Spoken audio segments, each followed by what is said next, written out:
respect is earned on the battlefield, whether you win, lose or draw, right? If you go out there and you're not scared to fail, and you fail. Everything, as you said, is a learning experience. It's learning. And especially if you just go back and be like, what happened? And you get the learning experience. Yeah. That's why it happened. Dominating all aspects of your life is high performance.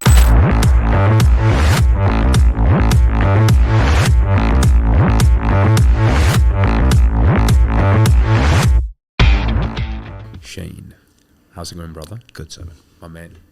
Bro, I've been excited to chat with you because you're a good dude, you know, and I was 100% sure we didn't almost need notes or anything. Yeah.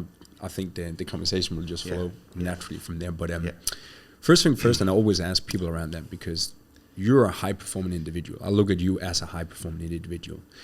But a lot of people have different association with that character. Yeah. So for you, what does a high-performing man mean to you? A high-performing man is... Great question to start. I believe like a high-performing man is somebody who endeavours to excel, right, in multiple different facets of life, right? High-performing, giving everything every day, right?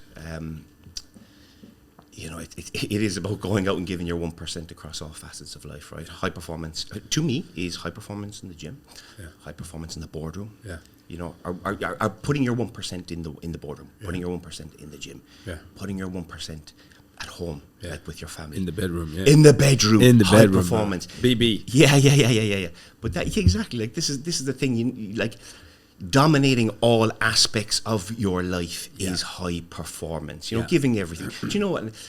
Everybody's level of high performance is different, right? Yeah. Mine might be here, yours might be there, somebody else's might be here. Yeah. That's okay. Yeah. But once you go out and give everything, and you performing to the best of your ability, because a lot of people don't. Like a lot of people, when it comes to a job, when it comes to their training, they'll just go in half-assed. Yeah. That's okay. But why do you think that? Because that's majority of the people. What do you think that is? I think maybe it's what they're exposed to or not exposed to. Yeah. I'll give you a perfect example. Like when we come out here, it's you have no choice but to perform high because otherwise you'll just get lost. Yeah. You'll be irrelevant. Yeah. You know, you have to. You get forced into that pathway of like performing high. You go to the gym. Everyone's like, you know, everyone's in nick. Yeah. You know, everyone's shape. You go out there. Everyone's driving nice cars. Yeah. You have to be high performance. Yeah. You know. And I think, I genuinely think, and from a personal experience, when I go back to like living in Cork, and I love Cork, I'll always say Cork is better than Dubai every day. You know, I love it. I'm a home guy. I'll always say that like going back there, it number one, it does level me out, but two, I would see how it would be hard to live up to that high performing mindset and actions on a daily basis, because when you look around, they're great people. Yeah. But you need to be surrounded, don't you? You need to be surrounded by people who are, you know, doing better than you, and that creates that high performing mindset. I think. Yeah, well, you know, you're the sum of the 5 people you spend the most time with, you know, and you'll be the 6th person. You literally are, and like you know, you're a high performing individual. I'm pushing quite hard as well, but like you're right. When you go home, you're like, I understand. Yeah, I understand why it's hard to get in shape here. Yeah, I understand how like you're gonna get new ideas and that sort of thing. You know? So big thing you say it's the environment. It's the environment, and even things you consume. Like even like I've ditched so much Instagram. Like I've literally really disbanded my Instagram usage. YouTube, cut it down. Don't do TikTok. Now I'm starting to listen to podcasts. I'm reading, you know, entrepreneurship, building business, mindset development, all these things, and I'm like, because you know, like how to develop the high performance. It's what you I suppose what you consume, what you consume, is what you become. That's it. Like what you consume is what you become. So I think you have to kind of push. But if you want to be that high performing individual, you have to kind of push yourself into those avenues. I think. Yeah. You know. So you're from Cork. Yes. Born and raised. The real capital. I don't know. Do you know much of Ireland? But born and raised in Cork. I love Cork. Yeah. And like I tried to get back as much as I can. Like last year, I got back just at Christmas. Things were just hectic, and I'm going to try and get back twice this year. I love it because it levels me out. I walk with my mum. We walk down the road. There's sheep. It's the polar opposite of here, and it's amazing. How long have you been in Dubai now? 2.5 years, dude. 2.5 years. Before that, you were there? Yeah. Time moves quick, and you probably see here the days move fast here. You know, it's insane. Time moves quick. You know. Yeah.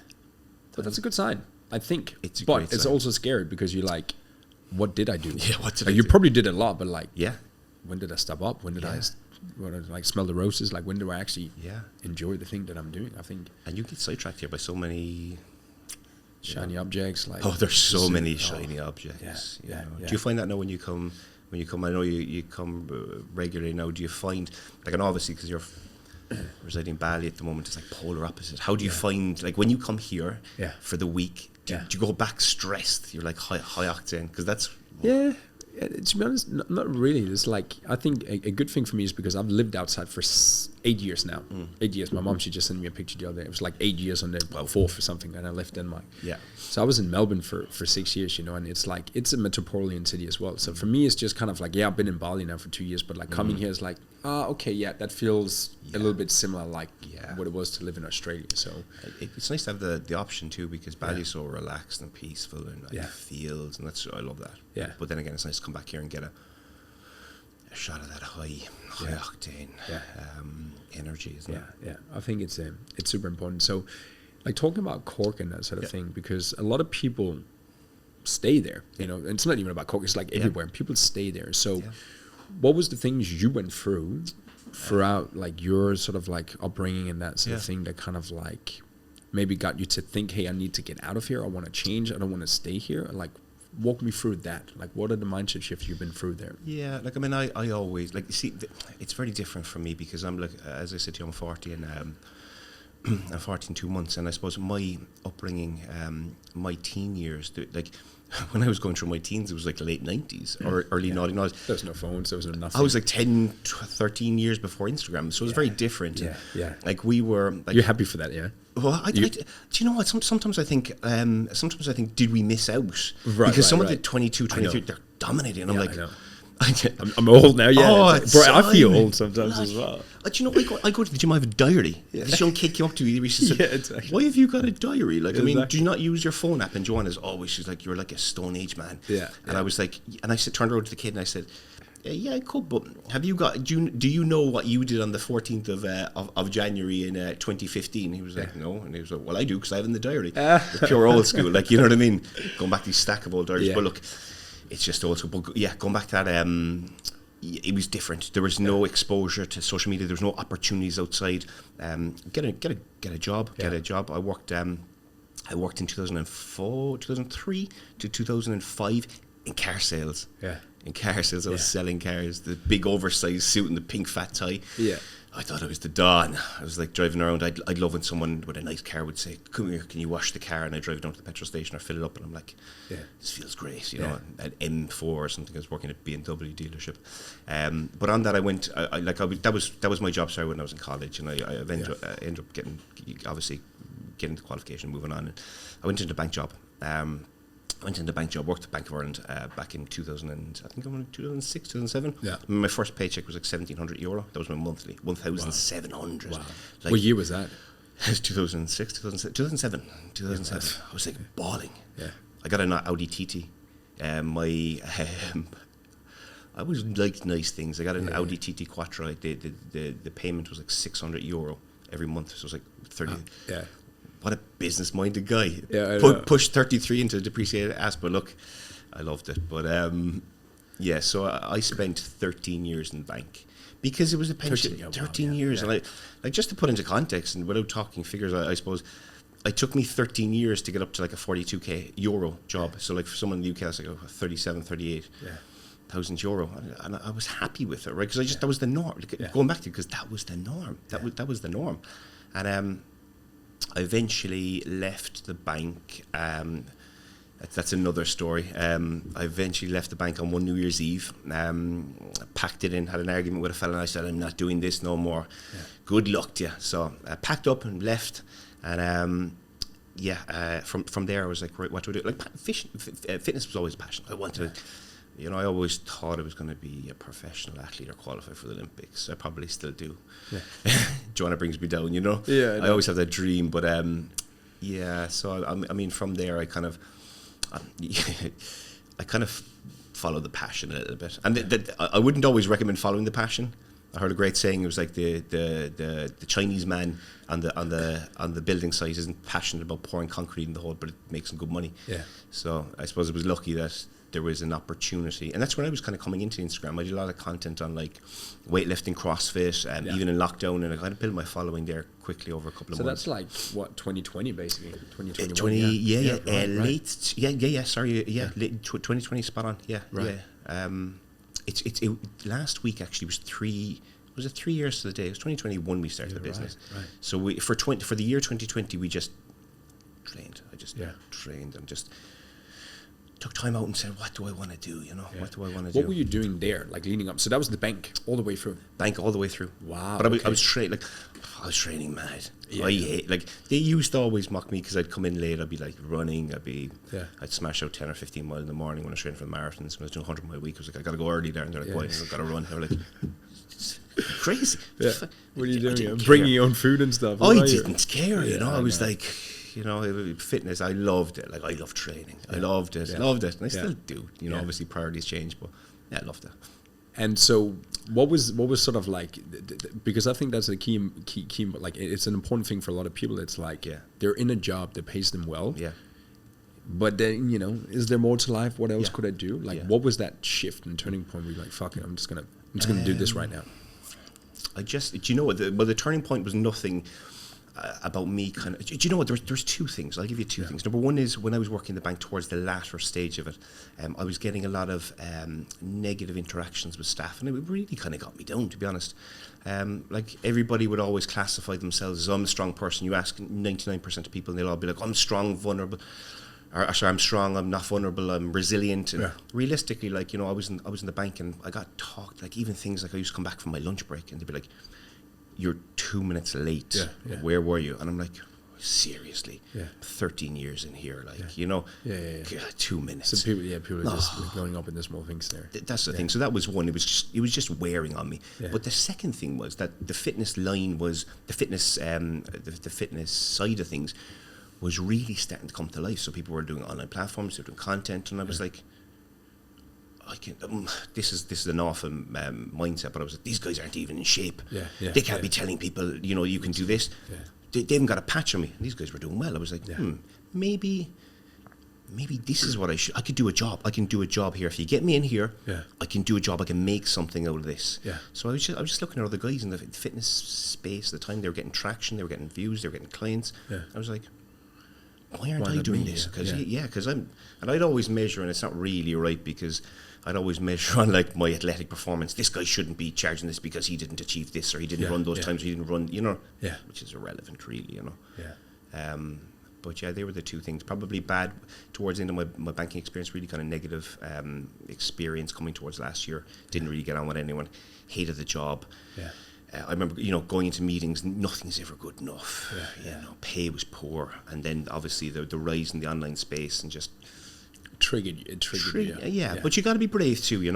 People can say that, but you got to be brave, and you got to be aggressive with going what you want, because no one's going to give it to you. And did you just like switch completely? Like, did you just go from like, I'm done, like, I'm not coming tomorrow, and then, or what were you I'll tell you the story. Last meeting. It's a great story. Like, I've spoken about this before, and it was New Year's Eve, right? And there was it was New Year's Eve, and a fella, it was 2:53, I think the time was. I remember a fella came in, and he said he wanted to open a current account. I was a business manager, but there was no one there New Year's Eve, so I went out and I was like, oh God, you have no problem finding up 7 minutes. Like, who comes in 7 minutes before the bank closed on New Year's Eve? We all got parties to go to. Well, I probably didn't at the time. Go home watching TV, but he came in, and I pulled the application. I said, look, thanks a million. What we'll do is I'll I remember clearly. I remember it so clearly. I said, look, we'll open that account for you Monday or Tuesday, whenever. The second we'll be back, and we'll send you on the details back. And that's cool. Of course, just wanted to drop in. I came back in, and the fella who was managing me. There's one guy ahead of me, and he said, that's not how we provide service here. That's not the kind of customer service that we provide. That was one of your. I was like, for what? This foreign bank? Or it was at the time it was KBC. It was a different bank. I was in Bank of Ireland. I moved to KBC probably the last 2-3 years. I was like, for what, this foreign bank? Man's getting like, he's like, we do not deliver customer. I'm like, this isn't your own business. And number one, it's like 2 minutes to, and I had a blazing row, and I literally I went into the office, opened the thing. And I emptied it out, and I fucking closed it. And I said, never coming back here again. Right. Good luck. New Year's Eve, yeah. I said to your man, well, I walked out, good luck. I had different plans in my head. Yeah. And just walked out, that was it. And never came back. I came home to Joanna and I said, I've packed it, I'm not going back. And she, at the time, she was like, yes, fantastic, brilliant, amazing. Because you're not going to be miserable every day. You know, you actually might be happy again. Because I was miserable. Yeah. I was miserable in that job. And how was that over like 1, 2, 3 years? Or So to put a little bit of context into my banking experience, I did work with Bank of Ireland, and Bank of Ireland were a pillar of the Irish banking industry, and they're a good bank, and I had great experience actually, to be fair with them. But it was I made a shift coming towards the end of that, towards the last probably 2 years of that 13-year stint in banking, and I just changed the bank. They've since amalgamated, so it was very much just like a sister bank anyway. I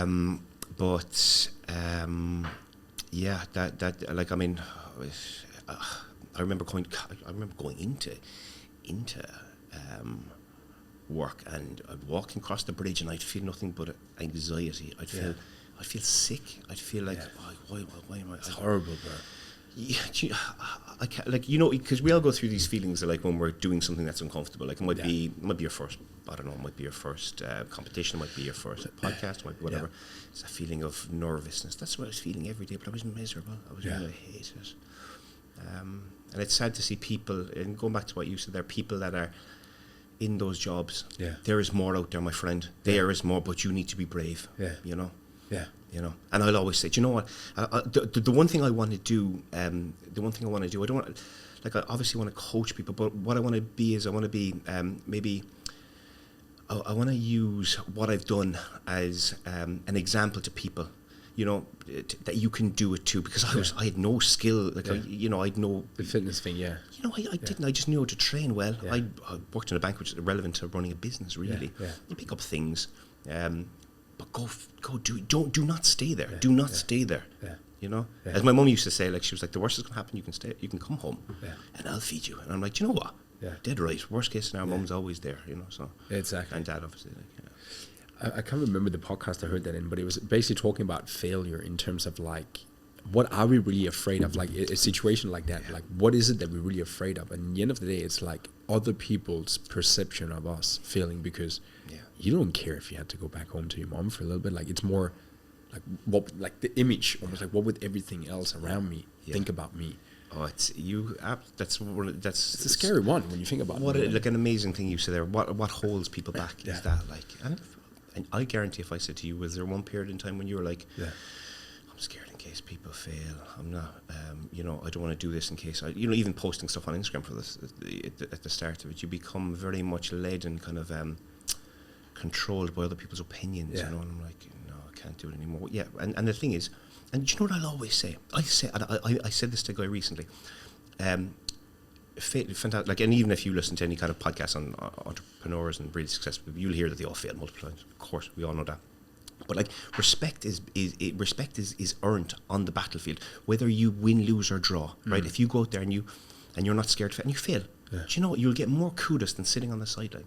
And I always think that with guys, who go into, like, fitness competitions, they're like, I don't know, will I? And everyone's doing it, and I'm like, go do it. If you come last, you still win. You have earned respect from everyone because you toed the line. And it's the same with taking a chance in business. People are kind of, they're afraid. Tippy-toeing, they're there, and you can't be, you know.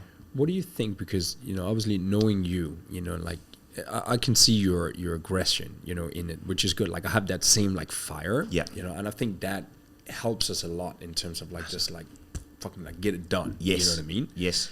And it gives us that courage to push through. But, like, how would you say, if you're speaking to, let's just take all your colleagues in the bank, you know what I mean? And 60 or 70% of them are miserable too.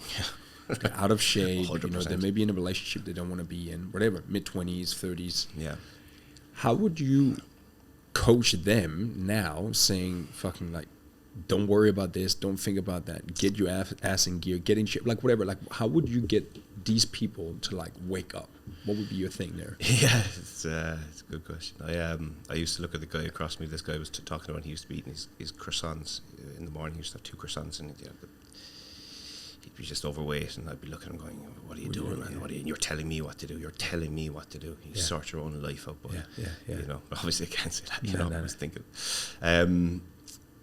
how would I approach them? And this is the thing, like, because if I go back to when I started the business, and like how I approached training was very much how I approached coaching and clients, like a room full of people, would be the same way as I approached training. Yeah, we need to send it every day. We need to go hard. Yeah, we need to work hard. We need to be our best. Flat out every day, 100-mile weeks, blah blah blah. Yeah, and outside of that, like, you're not giving, like, why are we here? What are you doing? You're not working with.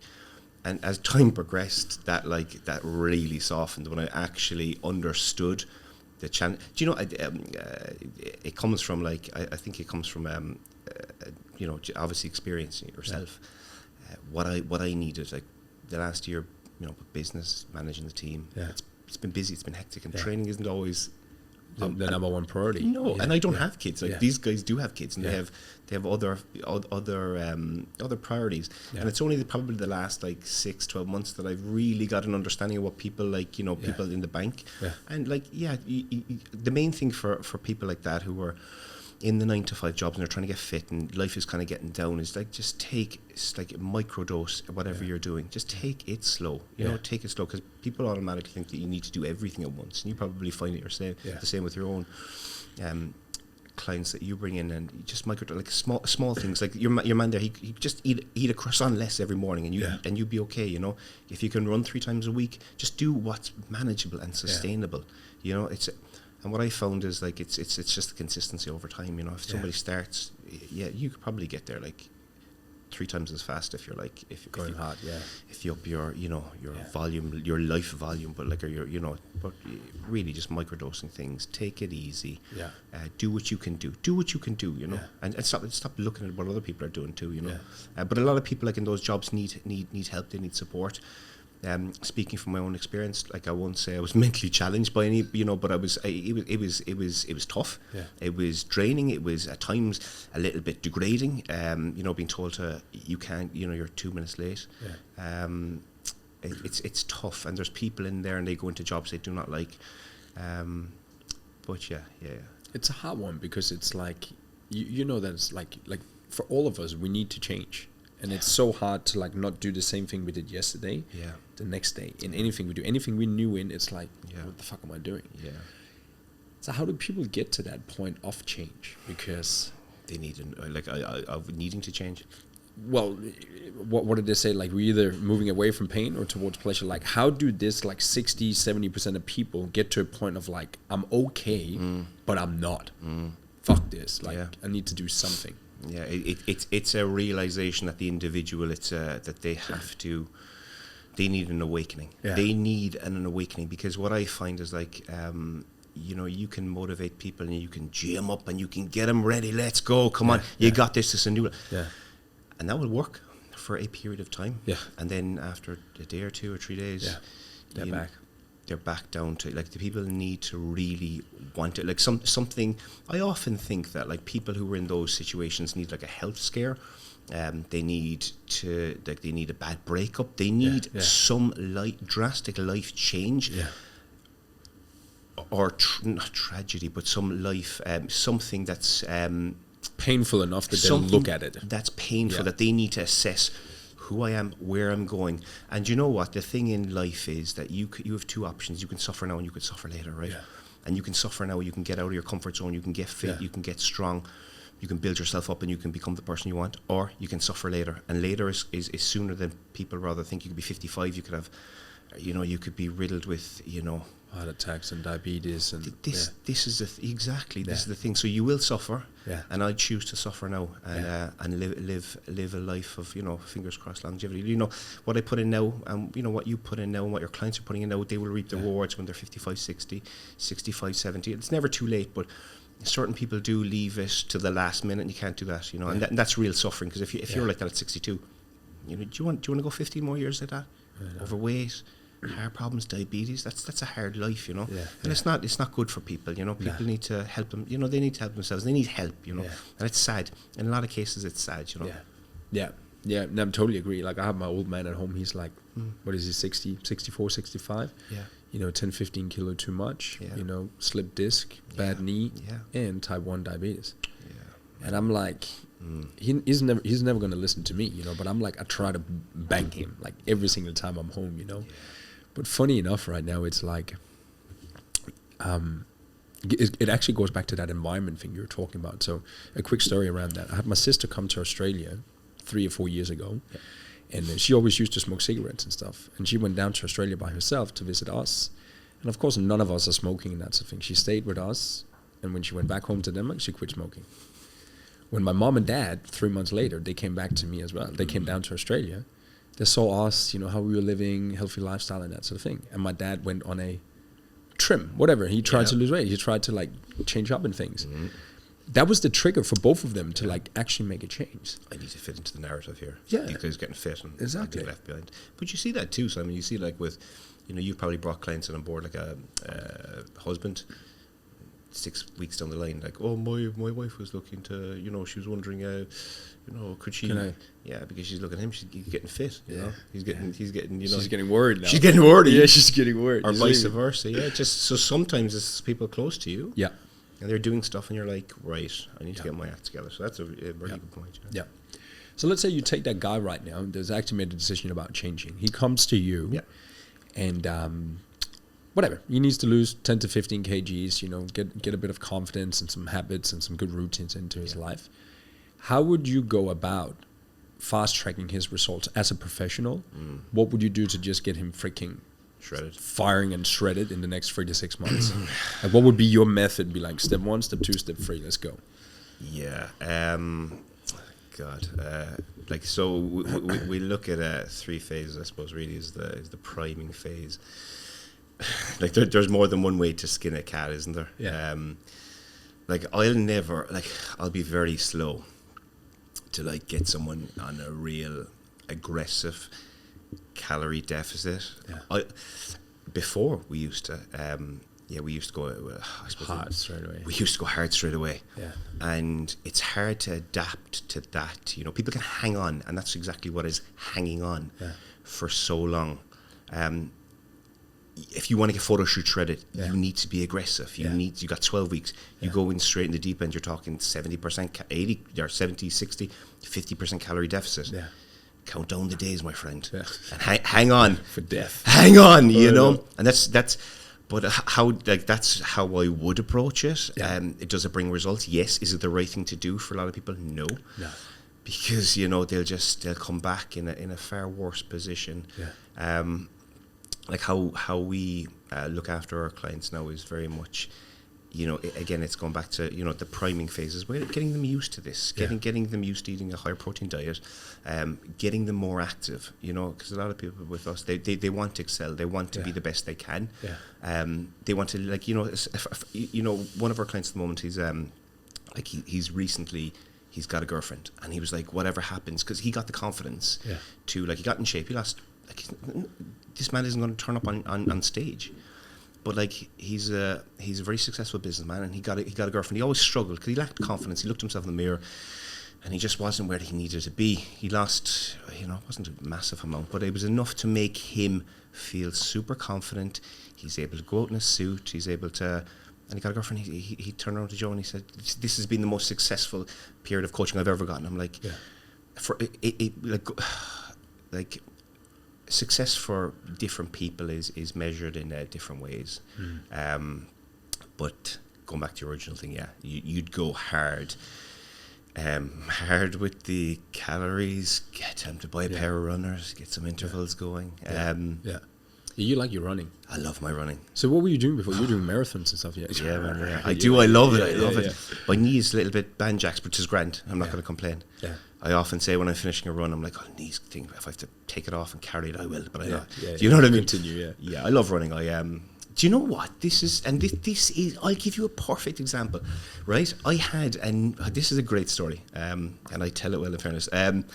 I had an ex-girlfriend in 2008, and when I was in the time of the bank, and we were young, right? And she went to New York she just took a chance. Everything that we talk about, in fairness to her, she was a young girl. She went and took a chance, and at the time she said, "Come to New York, and it's going to be a great experience." I went out there 2 occasions. I liked it. It was good. It probably wasn't what I wanted, I took a career break from the bank, okay?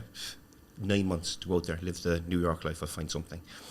And I think it was about 2 or 3 days after I booked the flight, this is no joke, Aer Lingus, I booked them. 2 or 3 days I booked the flights, and she was like, oh, I don't know, are you coming for the right reasons? I was like, you have begged me for like months and months. I heard that before. And months, and she was like, I think she just, in that period of time I think she just found some better looking guys and more fashionable and maybe a little bit more richer than the guy back in the bank. But I was like, right, I had to follow through with this. Career break, and I was like, right, what am I going to do for 9 months? And I went to London. That's another story. Yeah. But going back to running, right, the pain of that, because I was in pain, I was so heartbroken, I was upset, I was angry, I was in pain. The only thing that helped was picking up my runners. I bought a pair of runners, and I went out and I ran 4 miles. It was a run I put up my story recently. It was the same run. I ran it when I was back in Ireland. I saw that. It's just, it brings back good and bad memories, but that's where it started. Yeah. And then I really got into running because it gave me a place of solitude. I could run my problems away. Yeah. I could run. Yeah. I feel great when I come back. It's the same now. Yeah. Business is stressed. Business busy, you're stressed, and you go for a run. You feel great. Yeah. I'm a big running fan. I did multiple marathons. I had a very bad experience in my last marathon. I trained my second last one back in 2013 or 11 years ago. It was London, and I went out hard. I was going to get a time today, and I ended up after about 10 miles. I knew I wasn't feeling good, but I said, look, keep going. And I ended up collapsing on Tower Bridge. I always remember I looked up, and the BBC cameras were like this big long BBC camera. I was like, oh well, at least my mum knows where I am. What happened to me, because she'd be following on the tracker, you know. Yeah. But got they came, they wrapped me in tinfoil and took me back to Greenwich, which was like the other side of London. I was like, right, what a failure. Yeah. What a failure. But yeah, running brings good and bad emotions, I think, Have you ever, like that, for example, have you ever had quits where you're like, fuck? In running? Or just in life in general, like you didn't follow through, or you didn't finish, or you didn't complete? Or have you always been that person where you're just like, fuck it, I'm just going to, whatever. Yeah. I'm going to get it done. Yeah, like I'm sure if you asked that to like 10 out of 10 people, they would be like, I never quit. Yeah. I'm sure there was, I'm just trying to think. Like important things, you know what I mean? Like not fucking like school task and that sort of thing, but like something you regret where you like I have one thing I remember when I was like in year 8. Yeah. I was on drugs and stupid things then back then, and I was like, it was that turning point of like me going to, I was playing football in that time, going to sports, what would you say, what's the school called when you're like living abroad? Is it boarding school? Boarding school kind of thing, and it would have been 2 years like football and that sort of thing. It would have been healthy and it would have been really good for me. Yeah. And instead I was like, I was in, and instead I was like, nah, I don't want to go there right now. And I stayed in the school, and I just went 6 years down, drugs, and like, but looking in hindsight, I wouldn't do what I do today if I haven't gone through that. So it's kind of like, it's one of those things. It's like that, I think they call it the ripple effect. And it's like, although you don't think it, like one decision that you make at some part in your life will take you on this path, and you might have, and this moment in time might have, this moment in time might have forged your career now, If you made a different decision back then, who knows, you might be, bored. There never have been struggles, there never have been anything, you just like drifted through. So do you know, and that's the thing, because it's easy to kind of look back and regret things and kind of say, well, maybe I shouldn't. I have loads of regrets, I try not to play on them too much. Even with work and stuff, getting out sooner and looking at signs, and I feel like I wasted time in two. I wasted time. Like I've many good years ahead of me, but I always feel that regrets and stuff, like I didn't. Yeah. And that's one thing actually. Did you ever just should have got out things earlier, and relationships, work, probably if I look back at relationships as well, that's something, probably seeing stuff through, and but look, with age comes experience, I think, exactly, isn't it? Yeah, exactly. Going back to that client we were talking about there in terms of helping them, I think a big thing, even when I look at our clients and that sort of thing, it's like the people that do the best is the people that become self-accountable, and they actually start to love freaking getting the runners on and going to the gym, and they start to love it like we did. How would you go about changing someone that's never been to the gym, or I'm not that kind of person? How would you start changing their association with the gym? Negative? Like with training, with everything around health. Like, I've never been that type. How do you change their association to be, I'm one of those now? I think again it comes with time. I mean, the greatest obstacle in that scenario is actually getting them in the door, and getting them bred into the process. Because a lot of people haven't, and look, I know people close to me, and they don't train, and I know for a fact if I could get them in the door of the gym, they'd love it, So I think the greatest obstacle is, for a lot of people, is the fear of the unknown. Like, what happens in the gym? Do people look at me? Do people judge me? What happens if I'm hungry? What happens if I'm not eating enough food, and all certainly it's just overcoming that initial block. And I think for the majority of people, once they get in and they're introduced to it, they'll start to feel better. And then it just comes from there, I don't think there's any quick fix or quick switch you can turn to get anyone to love anything. Me too, or you, I mean, I've tried sports and stuff, and disciplines, and I haven't enjoyed them at the start, and I've just kind of grown into them, persisted with it, I mean, if you can encourage them to get in there, give it time, 9.9, they will enjoy it, they'll like it, and when they start seeing physical results, they'll embrace the process anymore. Like, they're the ideal clients you want to have, self-accountable, and really enjoy it. Enjoy the community that you have, enjoy the training, enjoying the interactions with other people that are involved. That's golden, and they can manage themselves, like, we have clients in our books now, and 2 in particular heading for probably from the month that we started, and they're still with us, and they're very much self-accountable. They still roll up every week and tick all the boxes and do the stuff. It's amazing, it really is. And I think, and again, maybe your life and what else is going on around you kind of dictates that too. Some people are quite busy. At the same time, we have clients there that you might hear from them once a month, and they'll come back and they'll be like, wow, and you're like, where were you? They just need a catch-up call, but they've achieved massive things. So they're self-accountable. They know what they want, and they're ideal. They're ideal, Yeah, I think a lot of the times, even, I don't know if you go through that as well, it's like linking up what you're trying to, like, let's say linking up, you have to go to the gym 5 times a week and fucking smash yourself out on the rower. With something that's going to give you the edge or the power in business. Like, it's like you're linking what you're doing, going through pain, or like it's not really there where you want to be, but with something over here. Do you have that as well? Amazing. That is the high performing mindset. And when you go in, you're in the trenches in the workout. Everything is saying you need to quit because it's sore, it's hard. Quit. No, not today. Like, there was runs I've done, like, over the last year, and they are horrendous. I've gone out in 52-degree heat, right? And I'd have a good mile time in me back in the day, right? But there was one run I finished, and I ran at 11:27 mile. I was crawling. I stopped halfway through, and I said, "Is this advisable?" If my mum was here, would she advise me to keep going? And I was like, I'm going to finish out now. But I came back out of shower. I felt great, fine. But I said, no matter what comes at me today, you ain't beating me, my friend. I was like, because I've already won. I'm that's it. Like, when you go hard training on the rower, it just transfers over everywhere in life. It really does. Like, I don't know. Is it a special kind of person to have that? I don't know. Or is it definitely special? It's a weird thing, because it's. Is it? I don't know. Like, because I know for a fact that people. There's many people I know, and they wouldn't have that. Like, it takes a certain person. It takes a certain person. Their drive, the fire in the belly. The vision, the mission, everything. Everything has aligned. Everything is aligned. Everything is aligned. It's going to be hard, but like, this is one step closer towards that, whatever you're doing there. And and for those high performing mindsets, like, for me personally, I want to be good at it.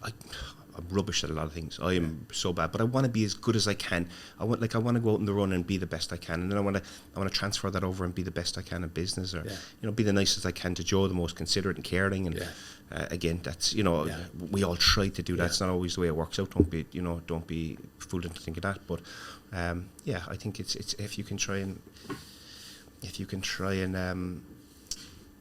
I suppose. Be aware and like be really considerate around these areas. Hit those levels across all. I think so. Yeah. Entrepreneurship for you. Yeah. Like, how has that changed, like the way you view life now, in terms of like going from the banking to the passion thing? Now you're operating a business in what you like to do. Yeah. Because I think a lot of people, like, talking about the banker guys and that sort of thing, it's the fear of the unknown, but like what actually lays under that, it's like financial and like how am I going to switch? Where am I going to make the money? I have kids. Yeah. So how is this entrepreneurship like actually creating your own thing, and you're the only one that can create more for you? Like, how has that changed your life and your viewpoint on life? Yeah. So like number one, the first thing when it comes to being, and it's a big word, entrepreneur. Sometimes I'm like, I always look at guys like Patrick Bet-David or these guys in the top end, and I'm like, they're entrepreneurs. I'm doing my best. Everyone's doing their best. And it's but like realistically, anybody who sets up their own business and pursue it, you are an entrepreneur. Like, and you are you are innovating in your own space and world. Like, I certainly know that running the business, managing the team now, and it takes a little bit of your life. It takes all of your life. I always felt like there's pros and cons with everything. I always felt that when I worked 9 to 5, I hated the 9 to 5. But then again, I came home at like 5:15, and I was like, my life is my own. I can do whatever I want. Whatever you want to see. Yeah. No one rings me. No one. I don't need to post content. I don't need to inspire or motivate. You're mentally off. You take off. I'm off. I know. I can do what I want. Saturday, day to myself. Yeah. Like, it's important to do those things now when you're running a business, but it's not that way. You can tell people you need to be taking days off. You need to keep your mind. But you're always on. You're always on. Joanna kills me. Yeah. I'm like checking messages, or there's an email coming. She's like, why don't you wait tomorrow? I can't wait tomorrow. Because because that's in you to just kick it back now. It's just built into us. Yeah. But it's certainly I find it now on the other side then is what has it given me? Yeah. What has it given me? It's given me freedom. It's given me so much freedom, and the more freedom I get, the more I crave it. Yeah. Like, when I finish the bank, I stand by what I said, and if somebody gives me £500 a week for the rest of my days, but I can do whatever I want, I'm going to take that off you, right? No problem, because all I want is freedom. Because I came from an environment where people were like boxing me in. The whole thing about the lunch. You can't leave now because you have to be in a certain time, you have to be here, you have to be there, constantly controlled by other people. Yeah. And I hated that. I hated that, right? Yeah. And the hatred for that was enough to take any chance. At the same time, I had nothing to lose. I left the job. I had nothing to lose. So I had nothing to lose, And that's another thing too. When people are scared to take, when you have something and you have, well-oiled engine at home where you're making money, you're paying the mortgage, your family is supported, it's hard to come away from that because you have a lot to lose, And I think you probably find this too, Simon, is like when your business grows and expands, you have a lot more to lose than you did like 2-3 years ago, Stress just, like, it actually just grows, or like your perception of, like, I don't know what it is, but it's like, you're just more and more, you're deeper and deeper into, and you're like, okay, there's no way out of this right now. Do you like, how has your level of stress tolerance / management progressed over the last like 24 months? Like, if you could like take where you are now and your ability to deal with shit every day versus say 2 years ago, how has it changed for you? It's a hard one because it's so graduate, you know what I mean? Like, it's just changed like that, but it's just, I was talking with my friend yesterday. It's almost like this part of, like, I always thought to myself, I'm like, when does it get hard? Yeah. Like, I always said that. I'm like, you hear these freaking, like, Elon Musk and Alex Hormozi, whatever, sleep on the floor. Like, you hear all these things and you're like, okay, bring it on. Yeah. You know what I mean? Like, I'm ready for that. Yeah. I've had some episodes the last 12 months where I was like really challenged with that. I'm like, okay, this is some of the real deal right now. And it's good for people to hear this because you live a life of abundance. You make good, money, travel, good looking guy, ladies, cigars. I see your thing. I look at your thing. I'm jealous. Cigar, I'm like, you whiskey and a cigar. I'm like, I need to be more like Simon. But people automatically think this is a really easy, and they don't like. People need to know, and it's so valuable for people who are starting to know that it will get fucked. Like it gets hard, and you will go through those. Like you could probably, I don't know how deep you want to go into those things, but like talk about how hard they were for you. Was that this year just gone? Yeah, this year, it was just, it's risk, it's financial. Like you're betting on things, you're spending money on ads, like you're betting on people, and people are not performing, and you're there with your own money, and they're gone. Yeah. Like I took a screenshot, I was like gone. Everything was just, all savings was burned through like half a year. And that, like who's there to clean up? It's all on you. Yeah. So I learned very, very valuable lessons in there, but like it was also just like you feel like you're drowning. You feel like you're dying. Like and all you can think about is just you're gonna get out of there. And you probably find in those periods that there's so much to do, but you don't even know where to start. What do I need to do? What do I need to do? There's so much I need to, you need to take action.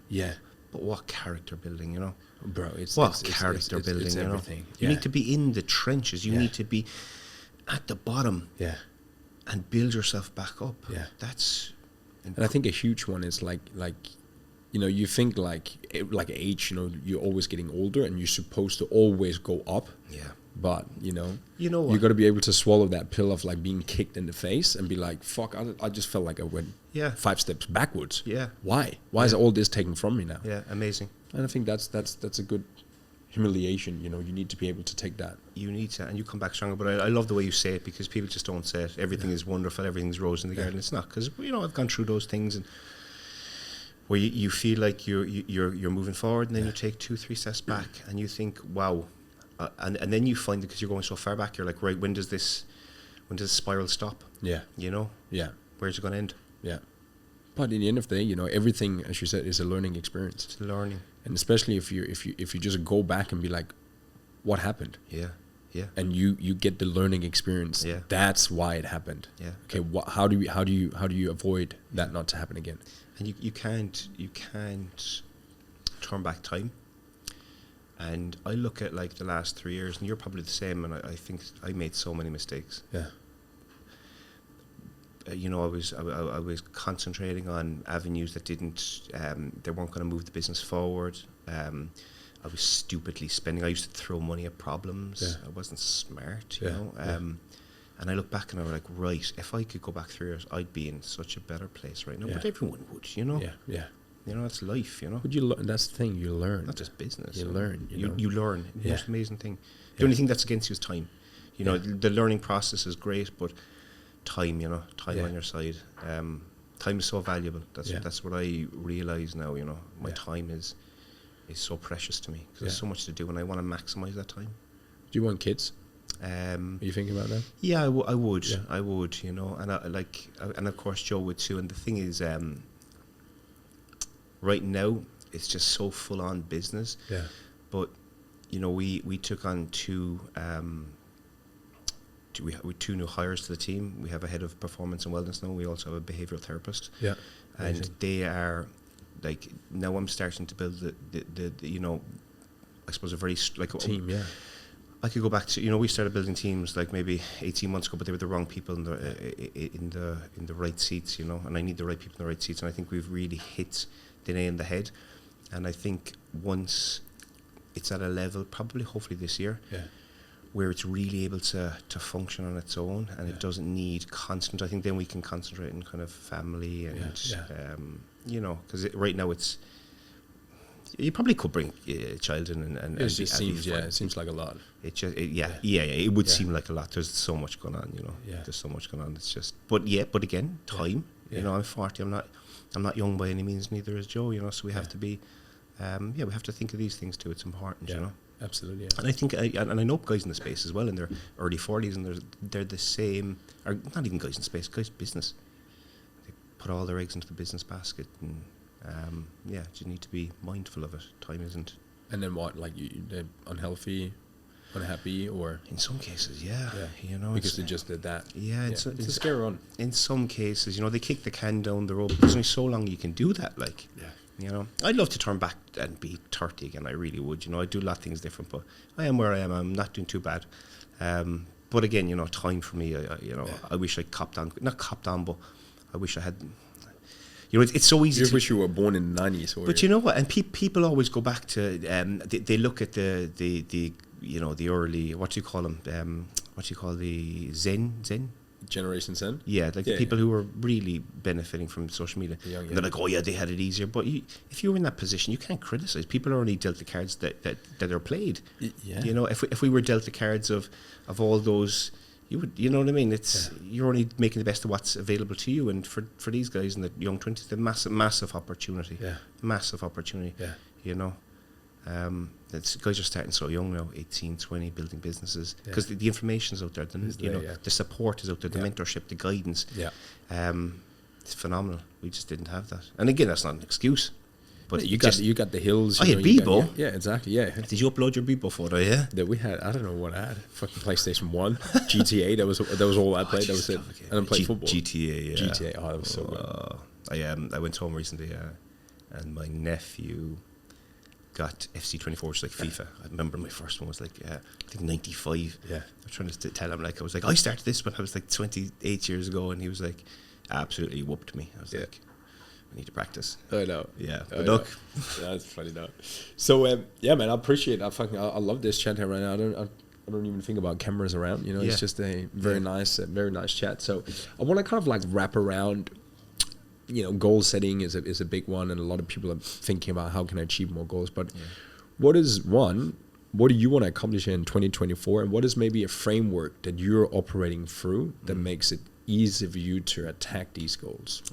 Health, financial, business. Like, how do you go about achieving your goals?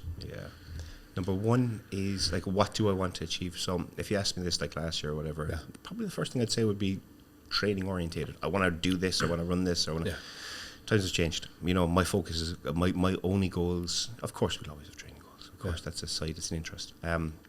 Business. It's all about. Like, you know, I wrote down my on the 1st and the 31st. I wrote down exactly where we need to be, right? Yeah. And and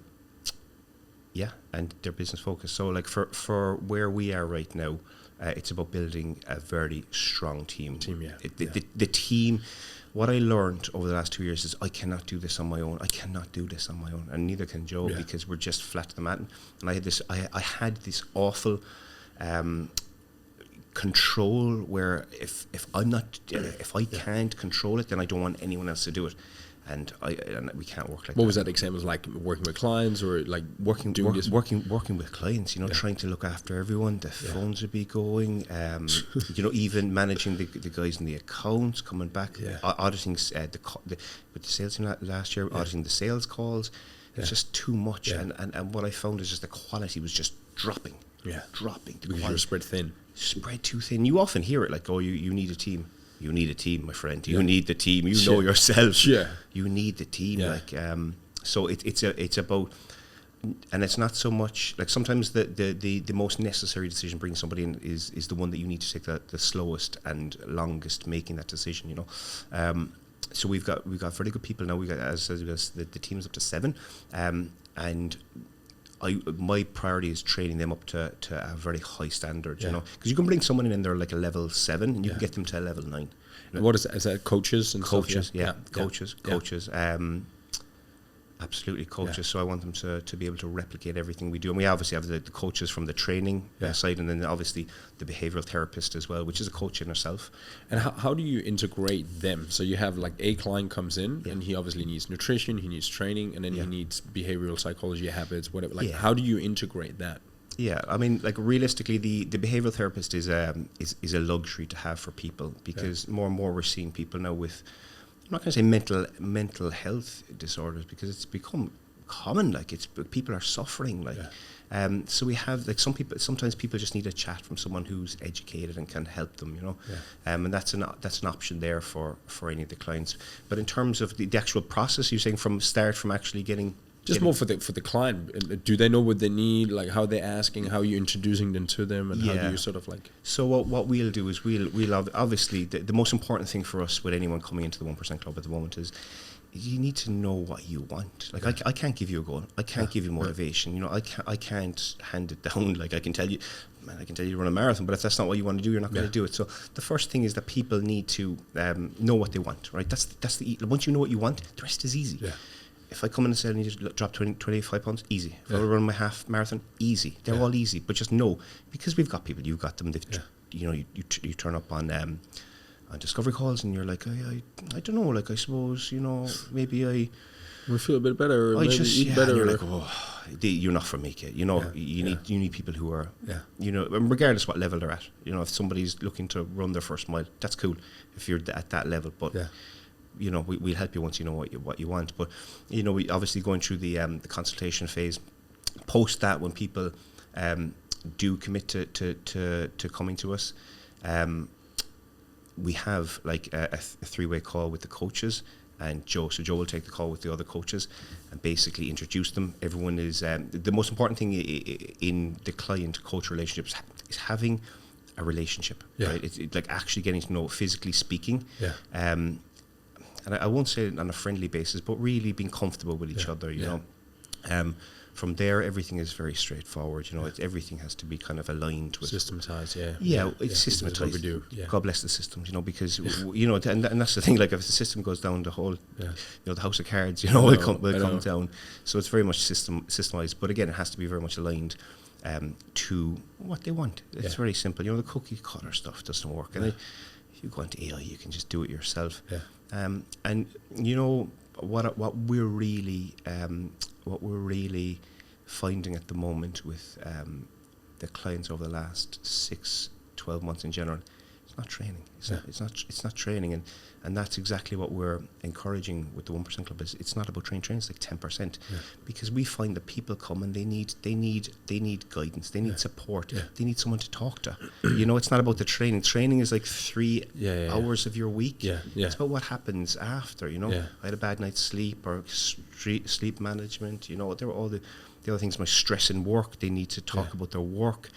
That's fine, they're normal things. So it's really coming away from push-pull legs, heavy squat, run fast. That's, again, fine for certain people, but realistically, that doesn't make a difference to people's lives. What's going to make a difference to my life, and it comes from me, is exactly what's going to make a difference to their life. Good relationship with Joe. I wake up in the morning and get a good sleep. My stress levels are managed. I'm eating well. I feel good. I'm getting my walk in, my run, whatever. Getting a bit of tanning time if I can. You know, they're the important things. So it's really kind of come away from just training is life. It's not like, there's so much more for people, you know. It's like a health hub, you know. And one of the things that we're really driving now is hormonal health management. So, you know, optimizing your hormones. I mean, for men, testosterone, it's huge. You know, I speak to guys and they're like, I don't know where my testosterone is. I don't really know much about testosterone. I was like, this is like the fundamental part of you feeling good, feeling bad. And people just don't understand it. They don't know it. So, and this is just going back to part of when somebody comes to us, that we'll obviously recommend. We don't push anybody into getting blood panels done, but it's always good to know where you are, and when you know, then you can make you know, the necessary adjustments. That's it. And for a lot of people, like low testosterone, I'm just delving down that rabbit hole. Low testosterone can be, as you know yourself, better sleep, better stress management, you know, training more, eating healthy. That can bring your testosterone up naturally. Because people will automatically think testosterone, drugs, steroids. No, take a 44-year-old with like really low testosterone. His standard of life, different. Low. If you take somebody that's 18, and you're like, right, you have very high testosterone and you're putting more exogenous testosterone in, that's a different story. That's not benefiting you. But like, people need it, you know, people with low hormone levels. So that's one thing that we do, and then obviously optimize the you know, the I suppose the parts that are falling short. You know, just making improvements on what we know. That's it exactly. So you would say, like, you know, knowing what you want and then having that simple approach to hitting it. Is that how you're going about your goals? Like, knowing what steps you need to take? For me personally, exactly. So I mean, I have very, very clear figures, like when it comes to revenue. I know I don't. It's not. It is an important part of the business because that's what drives the business. We're in business to make money. I have a very clear vision of what I need to do, and every week I will reduce down that figure, and I will know exactly how many meetings need to be booked. I know exactly how many sales need to be converted. I know, I know exactly what needs to be done where, right? And that's a planning and structure thing I didn't have. And if meetings are falling short on an individual week, it needs to be like a rat up a drain pipe. Why isn't it? Where are we falling short? I know. What do we need to? Do we need to help? Who do we need to help? I mean, where are we falling short? But figures, like, I mean, knowing exactly what your figures, I gave this task to all of our clients, and I said, look, I want everyone to pick your goals for the year, right? Last year I did it myself. I did 13 goals, right? I failed on a lot, not failed. I came up short, because spreading too thin. I think my what I wanted to do was just it was watered down. So this year I picked 5. I have 5 very defined goals with the business, which is one, to build a team. I have a set number of clients we want to hit. And I know that's not always relative either, but I have a figure in my head of what I want to do. We're going to have a meetup as well. That's part of, we're going to have a meetup in Dubai, 1% meetup. You've got very similar goals like me. We're going to eat meat. We're going to smoke cigars, and we're going to drink. I'll be there. Whiskey, and I would love you to be there because that's what living is about. And you can still go to the gym the next day and be jacked. The main thing with that is knowing what you want by month 12. But I find breaking them down into weekly and monthly. This is all I need to think. I need to think between now and the end of February. And if I hit this, we're on target for the longer one. But I suppose in the past I just didn't do it. I've just been kind of flying by the seat of my pants. Like you gotta. Again, it goes back to the meaning. Like, why are we even doing this? And I think that's the one that's missing for a lot of people. So it's like, why am I actually doing that? So I guess for you, it's like the amount of clients, the amount of revenue, the amount of team, like all that. I could imagine you associate with. It's going to give me freedom. I might have a kid. I might live it. Like so. You need to have the plan. You need to have a plan with everything. And you might be the same 3, 5-year and 10-year plan. There was once a day I was in the bank, and I had a vision. I had a vision of, this was my vision. I was like, wow, coming to the end of it. Imagine if I was a personal trainer, and I had this vision of waking up in the morning, and 10K was the figure, because that's the figure for all big guys starting. And imagine waking up and having freedom to work on my laptop and look out at the sea. That's all I wanted. And now you got it. I got Dubai. No, maybe not. Maybe not Spain, but we're doing okay. We're all right. But you know what? It was like it was a vision. It was a. I suppose it was a. It was a vision, and once you know where you want to go, you'll pursue it. You'll pursue it. Absolutely, So important, because if you just have no guidance and you have no plan or no goal, it's very hard. It's vague. It's vague. Absolutely, bro. My man. Thank you so much. I appreciate the conversation, and if people want to know more about what you guys are doing, where can they find you? You can find me on I am Shane O'Sullivan on Instagram. You can find me on our business at one Club 1%, Club 1%. Sorry, LinkedIn, Shane O'Sullivan, YouTube.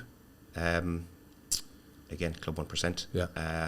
It's Instagram and LinkedIn are they're the main ones. They're the main ones. You'll find all about me on my Instagram. Oh man, thank you so much, bro. I Great appreciate chat. you, man. Thank you, You too. Thanks.